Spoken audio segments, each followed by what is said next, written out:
জুলাই যখন শুরু হয় আমাদের সাংবাদিকগুলা তখন জিম্মি ছিল, অনেক কিছু আমাদেরকে তারা দিতে পারেনি, কিন্তু তারপরেও এই 6 জন সাংবাদিক সহ আহত 500 সাংবাদিকের মতো কিছু বীর যোদ্ধারা ওই আমাদের সন্তানদের ভিতরে ঢুকে তারা তাদের জীবন বাজি রেখে প্রকৃত সংবাদটা দেওয়ার জন্য তারা চেষ্টা করছিল। আর চেষ্টা করতে গিয়ে এই সমগ্র বাংলাদেশের মধ্যে আমরা 6 জন ভাইকে আমরা হারিয়েছি, আর 500 জন এখন কাতরাচ্ছে।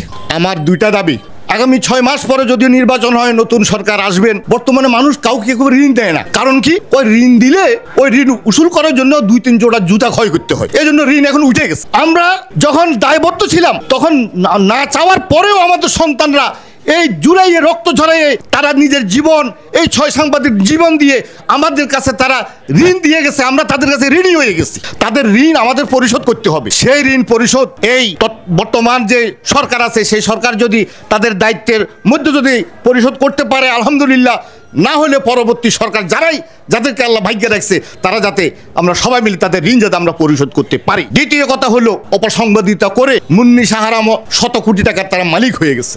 মালিক হয়ে তারা ঢাকা শহরে নানান জায়গায় প্লট নিয়ে তারা ব্যস্ত আছে, এবং মিরপুরে যে সাংবাদিক যে একটা পাড়া আছে সেখানে সাংবাদিক নাম দিয়া তারা অনেক প্লট তারা ভোগ করতেছে। ওই সকল মুন্নি সাহা থেকে এই সকল সম্পদগুলোকে উদ্ধার করে এই 6 সাংবাদিক তাদের পরিবারকে সেখানে পুনর্বাসন সহ, এবং যারা আহত হয়েছেন তাদেরকে এভাবে বিদেশে চিকিৎসা দিয়ে তাদেরকে যাতে আবার কোরআনের সেই কথা ফাতাবাইয়ানু যাচাই বাছাই করে যারা সংবাদ প্রচার করে তাদেরকে যাতে পুনর্বাসন করা হয়।